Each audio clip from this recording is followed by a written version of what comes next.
Salut.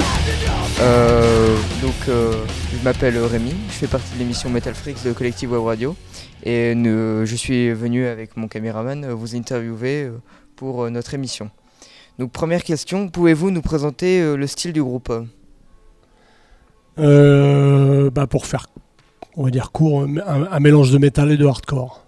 Voilà. D'accord. Le côté groove du hardcore et le côté puissant du métal en fait. On a mélangé, fait un mix des deux. D'accord. J'avais cru comprendre aussi, parce que je suis allé sur votre site internet, vous définissiez plus comme un groupe de hardcore que de métal. Mais comment expliquer la différence à une personne comme ma mère entre le métal et le hardcore par exemple ? Ça c'est Dimitri qui va l'expliquer. J'en sais rien parce qu'en fait, quand on joue avec des métalleux, ils disent qu'on fait du hardcore, et quand on joue sur une scène hardcore, ils disent qu'on fait du métal. Donc après, c'est plus des questions d'étiquette, Nous, pour nous, c'est vraiment ce mix-là qu'on fait depuis 23 ans, 24 ans maintenant. Et on a été un des premiers groupes en Europe à mixer les deux styles. Après, dire est-ce que c'est plus métal, plus hardcore, on n'en sait rien. Puis franchement, on s'en fout un peu, quoi. Tant que la musique nous correspond, que pour nous ça sonne, le reste après, les gens ils mettent l'étiquette qu'ils veulent, c'est pas grave. D'accord. Troisième question, quelles sont les influences majeures du groupe ? On a tous écouté les mêmes vieux groupes comme Slayer. Toi, t'es encore plus vieux, donc t'es... On a plein d'influences, mais c'est vrai que des groupes comme Slayer, Metallica, Anthrax, Testament, il y en a bien des nombreux côté métal et côté hardcore. On a plus été influencés. Psychophytol, Madball. Voilà, toute la génération du New York hardcore comme Biohazard, etc. C'est des groupes qu'on a vu arriver aussi sur le devant de la scène dans les années 90, même 80 pour certains. Et on a accroché aussi tous ces groupes-là en fait, quoi. Ok, donc vous avez on va dire des influences plutôt éclectiques, que ce soit au niveau hardcore et thrash metal. Oui. D'accord. Bon. Est-ce que les débuts ont été difficiles pour vous ? Pas que le début. Hein. Je pense oui, le début, dans le sens où quand personne te connaît, il faut un minimum faire tourner le groupe pour que le nom commence à circuler. Donc c'est effectivement la phase la plus délicate, mais après ça reste toujours difficile dans le sens où y a plein de... Nous ça fait 24 ans qu'on existe, donc on a vu passer beaucoup de monde, beaucoup de vagues différentes, et il y a des tendances, il y a des modes entre guillemets, et des fois on correspond... Nous on n'a jamais cherché à surfer sur cette vague-là. On est toujours resté fidèle à notre identité musicale, et du coup y a des fois où ça convenait moins qu'à d'autres périodes. C'est ce qui a fait aussi qu'on s'est ouvert un moment sur la scène plus métal, parce que nos débuts on jouait que sur la scène hardcore, et à un moment l'évolution du hardcore a fait qu'on n'avait plus tellement notre place dans cette scène-là, donc on s'est ouvert davantage au métal, on a retrouvé un moyen de refaire des bons concerts, et on s'est ouvert à une autre scène, quoi, ce qui a permis au groupe de continuer à évoluer. Mais maintenant les difficultés il y en a toujours, hein, Et justement, de par votre expérience, est-ce que vous pensez que la scène métal française est plutôt solide ? Honnêtement, je dirais que non, parce qu'on a côtoyé vraiment beaucoup de groupes. Et on sent un peu plus une compétition, je trouve un mode compétition par rapport à la scène allemande, où il y a aussi quand même un panel de groupes assez important. On sent que c'est une scène qui est déjà plus... les gens se déplacent beaucoup plus que... après, il y a les structures qui vont avec, je pense. Même si nous, on a aussi des structures en France. Mais on a peut-être plus l'intermédiaire entre le café-concert et la salle de musique actuelle. Ce qu'on avait par le passé un petit peu, ce qu'on considère un petit peu comme les MJC. Voilà. C'est un peu délicat, on a trouvé peut-être plus de divergence dans la scène hardcore, où ça s'est un petit peu séparé, on a voulu absolument mettre des gens dans des tiroirs, etc. Et la scène s'est un petit peu dispersée en fait. La scène métal paraît un petit peu plus cohérente, mais globalement on a un état d'esprit, je trouve, en France qui qui est plus axé sur une compétition en fait. On le sent parfois, hein, même s'il y a des groupes qui sont sincères, qui sont là, avec qui on échange ou on dialogue, que ce soit des jeunes ou des plus anciens. Mais je trouve que c'est différent, ouais, c'est un petit peu différent. Mais après, nous, on s'en préoccupe pas, on avance. Voilà, on fait avancer notre crèmerie du mieux qu'on le peut, en fait. Et toujours avec la passion et l'envie et l'énergie, quoi. C'est le principal pour nous. Et en comparaison à celle du Japon, la scène métal japonaise, est-ce qu'elle est plus importante ou moins importante que celle française ? On n'a pas tellement eu le temps on n'est pas resté suffisamment longtemps pour avoir fait le tour et pouvoir dire si elle est plus importante. Ce qui est sûr, c'est que les groupes japonais ont beaucoup de mal à s'exporter. Il y a très très peu de groupes qui arrivent à sortir de leurs frontières. Donc est-ce que c'est lié au fait qu'ils travaillent beaucoup ou que simplement ils ont du mal à s'exporter, quoi. Donc après, est-ce qu'il y a beaucoup plus de concerts, ça, pas spécialement, mais je dirais ça a l'air d'être... Bon, déjà, les gens ont l'air d'être présents au concert, d'acheter aussi, beaucoup. Enfin, voilà, les gens, quand ils aiment, ils achètent CD, t-shirts, etc. Et ce qui nous a beaucoup surpris là-bas, c'est le niveau technique. Ça nous a vraiment agréablement surpris. Il y avait vraiment des groupes de très très haute qualité et jeunes, hein, en plus. Technique, matériel. Et ce que je voulais dire par rapport à ça, au niveau du public, ce qui était très très différent, c'est que on a fait des festivals des fois avec une quinzaine de groupes. Quand ça se passe chez nous, les gens commencent à arriver au bout du 7, 8e groupe, voire juste pour les 4 derniers. Que là, dès les premiers, même quand ça commençait des fois à 11h, la salle était pleine, quoi. Donc ça, c'est agréable, là. Donc merci d'avoir répondu aux questions, on va dire, plus sur les scènes extérieures. Mais intérieurement maintenant, malgré les changements de line-up de membres, est-ce que la communication est-elle toujours aussi fluide dans le groupe ? Elle l'est plus que jamais.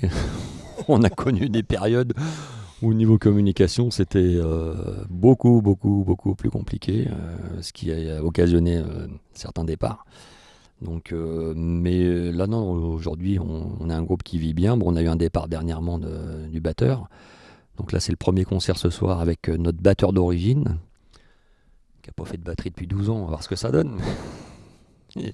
Mais là, enfin, au niveau entente, la cohésion est très bien. Puis bon, on se connaît depuis une paire d'années aussi. Nous deux, ça fait... on a 95 ans à deux et ça fait... Depuis les débuts. Depuis plus de 25 ans qu'on fait de la zik ensemble. Donc, après, il y a eu des départs liés plus à évolution, vie de famille, travail, ou même évolution au niveau de la musique. Certains ont eu d'autres aspirations et puis les chemins se séparent. Mais ça, c'est difficile d'avoir un groupe qui vit plus de 25 ans avec les mêmes... on a démarré, on était jeunes et puis maintenant on est des vieux. Et puis donc il y en a qui sont partis faire autre chose, quoi. En tout cas, si ça peut vous rassurer, au vu de ce que j'ai entendu pendant les balances, hein, même si vous vous considérez toujours comme un groupe plutôt vieux, vous commencez à envoyer quand même du pâté. Hein. Genre, mais on se tient en forme, attention. Ça se voit. J'ai cru comprendre aussi que le groupe était engagé pour l'écologie et le végétarisme, pour ne citer que ces thèmes. Mais pourquoi de tels engagements ? Pourquoi précisément ces thèmes-là et pas d'autres ? Tu veux démarrer ? Ouais. Nous on a découvert ça à travers de la musique hardcore essentiellement, les groupes qu'on a écoutés à l'époque, hein, je sais pas, Shelter, Earth Crisis, enfin tous les groupes qu'on a pu écouter, il y avait vraiment beaucoup de textes qui revenaient sur le sujet, donc on a fini par s'y intéresser. Il y avait beaucoup de stands de nourriture veggie en fin de concert, donc on s'est ouvert à ça, on a commencé à s'intéresser, et puis c'est devenu, ancré en nous, c'est devenu notre cheval de bataille.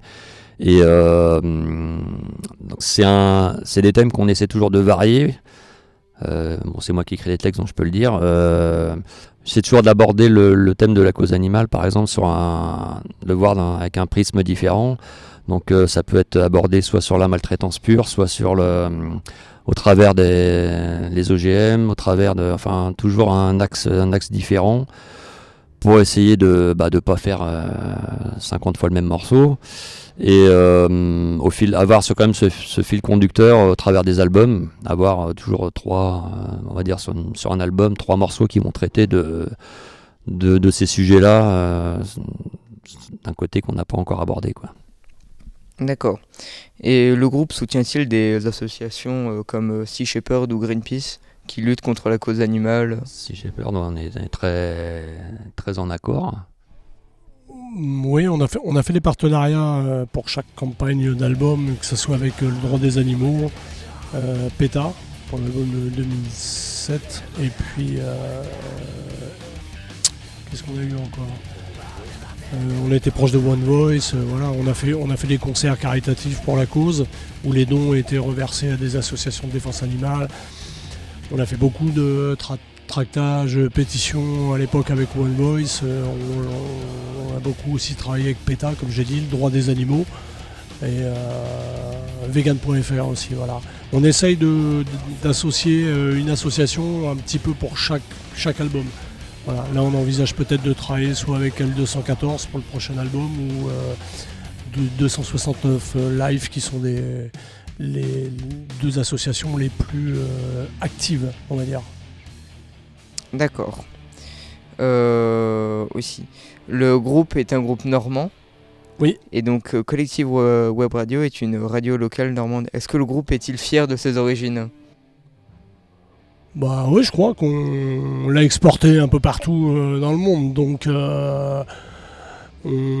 puis voilà, à travers des articles, à travers des festivals, on va dire, locaux ou régionaux que l'on a fait, on est connu et reconnu pour être un des groupes phares dans le métal ou dans le hardcore en Normandie, quoi. Donc c'est important. Il y a d'autres groupes qui mettent en avant aussi leur région. Donc, nous, ça nous tient à cœur, ouais. Ça nous tient à cœur, et quelque part, ça peut ouvrir des portes à d'autres groupes.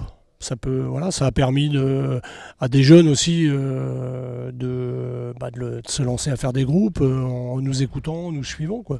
Donc c'est important. Est-ce que vous avez des projets à venir à l'échelle locale, nationale ou même internationale? On a toujours plein de projets. La difficulté, c'est de pouvoir concilier vie de famille pour certains, travail pour tout le monde, et puis continuer à faire vivre le groupe.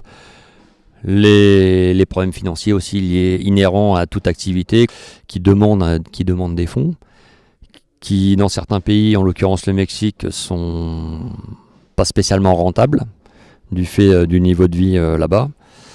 Maintenant, faire un disque, ça coûte des ronds, donc on fait avec nos moyens, on fait pas tout ce qu'on veut. On a énormément de projets, mais jusqu'à présent, on a toujours réussi à mener à bien ceux qui nous tenaient à cœur, et on trouve toujours des solutions pour avancer. Alors, on fait peut-être pas autant qu'on aurait voulu, mais pour un groupe amateur, on a réussi quand même à jouer dans une douzaine de pays, à faire plus de 600 dates, et puis voilà, quelques albums. On n'a jamais rien regretté en fait au niveau enregistrement. On a toujours pris notre temps. Alors, il y en a qui s'impatientent, qui disent toujours quand est-ce que c'est le prochain.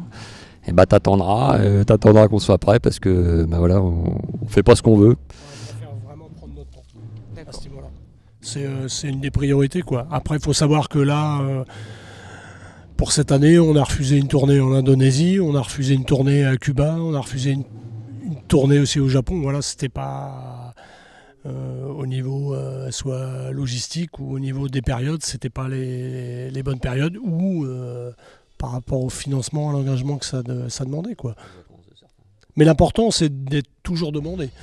Ça veut dire que quelque part, le groupe a une bonne cote et ça plaît, donc c'est valorisant aussi. D'accord. Merci d'avoir répondu à mes questions. Et on vous dit à la prochaine sur Collective Web Radio. Ok, merci à vous. Et puis n'hésitez pas à checker les pages Facebook, Instagram, etc. Quoi. Voilà. Merci. Merci à vous, les gars. Mais de rien.